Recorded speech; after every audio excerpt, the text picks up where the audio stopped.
নমস্কার বন্ধুরা, আমি সুস্মিতা বাংলা ক্যানভাস চ্যানেলে সকলকে স্বাগত জানাচ্ছি। আজ নিয়ে হাজির হয়েছি দারুণ একটা সুস্বাদু রেসিপি, যেটা আপনারা যে কোনো উপোসের দিনে খেতে পারেন। বিশেষ করে শ্রাবণ মাসের সোমবারে মেয়েরা অনেকেই বা মহিলারা অনেকেই উপোস রাখেন, তারা এটা ইজিলি বানিয়ে নিতে পারেন। আমরা সাবু মাখা খাই, সাবুর খিচুড়ি খাই, সাবুর পোলাও খাই। এটাও কিন্তু ভীষণই সুস্বাদু লাগে, খেতেও ভীষণ মজাদার হয়।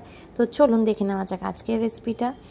আমি আগে থেকেই সাবুটা ভিজিয়ে রেখেছিলাম, আর সাবুটা ভালো করে কিন্তু সাবুটাকে ধুয়ে নিতে হবে, কারণ সাবুতে কিন্তু অনেকটা পরিমাণে স্টার্চ থাকে।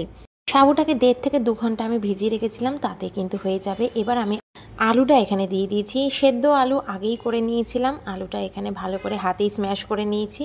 তারপরে এখানে দিয়ে দিচ্ছি কিছুটা পরিমাণে নুন, দিয়ে দিয়েছি এখানে ভাজা মশলা, 1 চামচ হলুদ গুঁড়ো, দিয়ে দিচ্ছি চাট মশলা। এর মধ্যে দিয়ে দেব আমি ঝাল অনুযায়ী শুকনো লঙ্কার গুঁড়ো, আপনারা এখানে কাঁচা লঙ্কাও দিতে পারেন, শুকনো লঙ্কাটা ব্যবহার করেছি। এবার এর মধ্যে আমি কুচিয়ে রাখা ধনেপাতা দিয়ে দিচ্ছি। খুব ভালো করে কিন্তু মেখে নিতে হবে। খুব ভালো করে আমি সাবুটাকে মেখে নিচ্ছি। সমস্ত কিছু দিয়ে সাবুটাকে খুব ভালো করে এইভাবেই মেখে নিতে হবে। আমরা উপোসের দিনে সাবু মাখা খাই চিনি কলা দিয়ে, আবার সাবুর খিচুড়ি খাই। এটা একটু নোনতা নোনতা, ঝাল ঝাল, ক্রিস্পি, এটা খেতে খুব ভালো লাগে।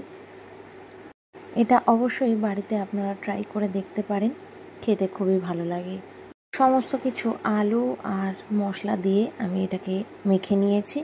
এক্সট্রা ময়দা বা এক্সট্রা কর্নফ্লাওয়ার দিয়ে বাইন্ডিং করার কোনো প্রয়োজনই নেই। খুব সুন্দরভাবে আমি এখানে বড়ার আকার দিয়ে নিয়েছি খুব সহজেই। প্রথমে গোল করে নিতে হবে, তারপর 2 হাতের চাপ দিয়ে এইভাবে একটুখানি ফ্ল্যাট করে দিতে হবে। এগুলো একটু টিকিয়া শেপের মতো সুন্দর করে শেপ করে নিতে হবে। আপনারা যেরকম ইচ্ছা শেপ দিতে পারেন, সরু, লম্বা বা এইরকম টিকিয়া শেপও দিতে পারেন। কড়াইতে পরিমাণ মতো তেল দিয়ে দিয়েছি, তেল গরম হয়ে গেছে। এবার এখানে আমি একসাথে 3-4টে করে ভাজতে দিয়ে দিয়েছি। এই সময় কিন্তু ফ্লেমটাকে চেষ্টা করবেন একদম লোতে রাখার। এক পিঠ ভাজা হয়ে গেলে আরেক পিঠ ভাজতে হবে। একটা সাইড ভাজা হয়ে গেছে, আমি আস্তে করে অপর সাইডটা ভেজে নিচ্ছি। হালকা হাতে কিন্তু তুলতে হবে। ওই সাইডটা লালচে রং ভাজা হয়ে গেছে, এবারে এই সাইডটা ভেজে নিতে হবে।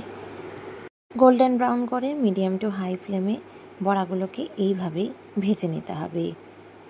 ভাজা হয়ে গেলে এবার একটা পাত্রে তুলে নিতে হবে। এইভাবে বাকি বড়াগুলোকেও ভেজে নিতে হবে। আর সবগুলোই মোটামুটি ভাজা হয়ে গেছে, আমি পাত্রে তুলে নিয়েছি।